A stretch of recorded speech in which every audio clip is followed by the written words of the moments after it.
कपड़े धोने वाली बहू। शादी के पहले से ही विभा को कपड़े धोने का बड़ा शौक था।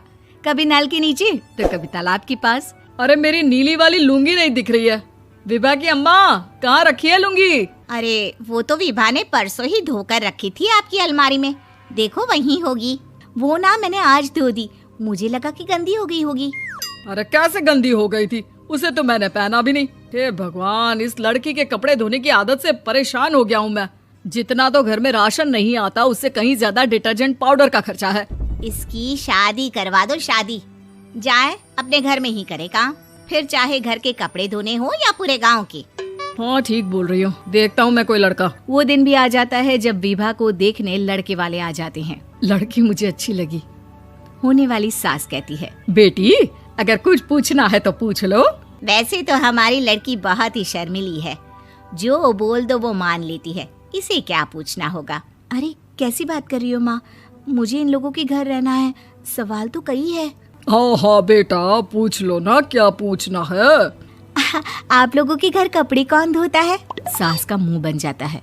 देखो, अगर तुम ये कहना चाहती हो कि तुम्हें कपड़े धोने नहीं आते तो सुन लो, कपड़े मैं ही धोती हूँ, लेकिन तुम्हारे आ जाने के बाद मैं रुमाल तक नहीं धोऊंगी। अरे चुप रहना भाग्यवान, बहू बेचारी घर आई नहीं, उसे डराना शुरू कर दिया।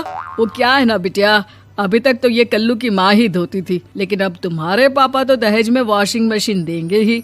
तभी विभा की माँ बोल पड़ती है, सवाल भी पूछा तो क्या। वैसे भाई साहब, मशीन की तो फिर भी कपड़े धोने की कैपेसिटी होती है। मतलब जो बिटिया दे रहे हैं ना विभा, इसे कपड़े धोने का बहुत शौक है। ये आप लोगों के क्या, आस पड़ोस गांव मोहल्ले सबके कपड़े धो दे और उफ तक ना करे। बाहर देखा नहीं आपने कितने कपड़े सूख रहे हैं? सब हमारी बिटिया ने ही तो धोए हैं। बस भी करो ना माँ, शर्म आ रही इतनी तारीफ सुनकर। और तो और एक दाग निकाल कर दिखाओ तो मान जाओ। हाँ अच्छा, माफ करना बेटा, मैंने गलत समझा। हमें तो रिश्ता बहुत पसंद है। और ऐसे जुड़ जाता है रिश्ता कपड़े धोने का शौक रखने वाली विभा का। उसकी शादी हो जाती है कोयला फैक्ट्री में काम करने वाले कल्लू के साथ। शादी के बाद अचानक विभा चिल्लाती हुई सास के पास आती है। सासू माँ, अरे सासू माँ कहाँ है आप? ये तो धोखा है, धोखा दिया आप लोगों ने मुझे। इसे ससुर के चक्कर के बारे में पता चल गया। अरे तो उसमें तुझे क्यों धोखा मिला है? अरे नल में पानी नहीं आता, कपड़े कैसे कब धुलेंगे? अच्छा, तू पानी नहीं आ रहा उसकी बात कर रही है। तो आपने क्या सोचा? कुछ नहीं। अच्छा, तेरी माँ ने कहा था कि कपड़े धोने का शौक है तुझे, याद आया मुझे। शौक बोलकर कपड़े धोने वाले मेरे जुनून को कम ना आके सासू माँ, कपड़ा धोना मेरा गुरूर है। तभी पति भी वहाँ आ जाता है। अभी मैंने इसे सनी देओल की फिल्म दिखाई है, उसी के डायलॉग मार रही है माँ। अच्छा सुन, साफ साफ बता रही हूँ, पानी सुबह 4 से 6 और शाम को 10 से 12 आता है, समझी? विभा टाइमिंग सुनकर हैरान हो जाती है।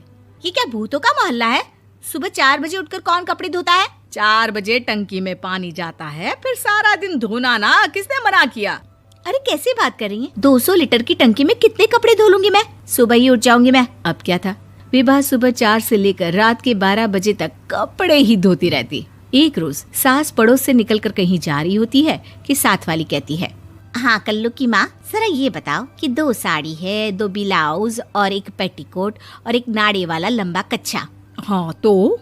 अरे तो क्या, कितना लोगी धुलाई ये बताओ। धोबन दिख रहे हैं हम क्या?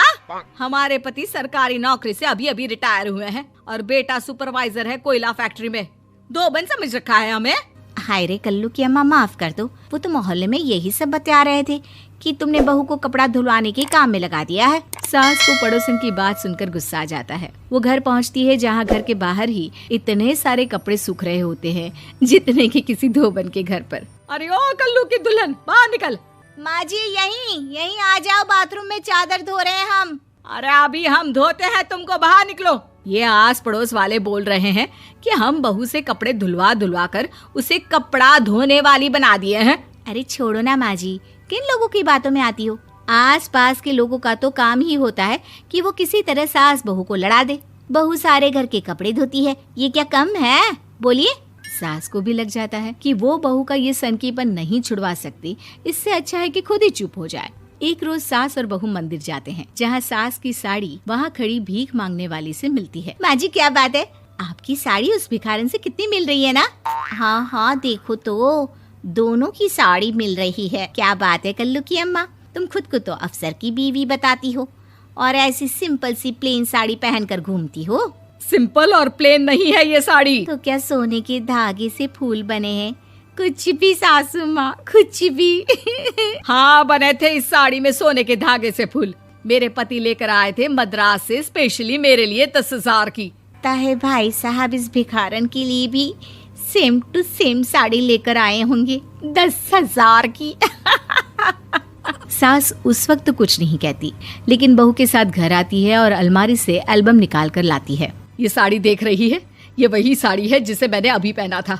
इस साड़ी में ये जो चमकदार फूल दिख रहे हैं ना, ये सोने के धागों से काढ़े गए हैं। लेकिन तू लोकल वॉशिंग मशीन ब्रश से घिस घिस कर सारे फूलों को निकाल कर साड़ी प्लेन कर दी।